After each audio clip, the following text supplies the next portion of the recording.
बर्तमान बड़ खबर भिजिलांस जाल रे एबे आउ जड़े सरकारी बाबू जाजपुर जिला व्यासनगर तहसिल कार्यालय कार्यरत वरिष्ठ राजस्व सहायक किराणी हेमंत कुमार पेरेई 5,000 टका लांच नेउथुवा बेले माड़ी बसिला भिजिलांस टीम। सूचना मुताबक कोरेई थाना बरुंडई अंचल लक्ष्मीधर साहू नामक जड़े व्यक्ति को लांच मागितिले किराणी श्री पेराई।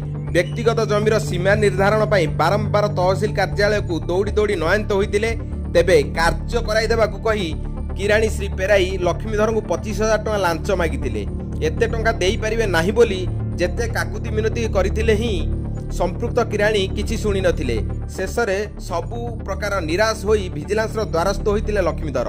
पूर्व योजना मुताबक आज कार्यालय रे से 5,000 टका लांच नेउथुवा बेले भिजिलांस टीम अधिकारी और कर्मचारी माने तांकु माड़ी बसितिले।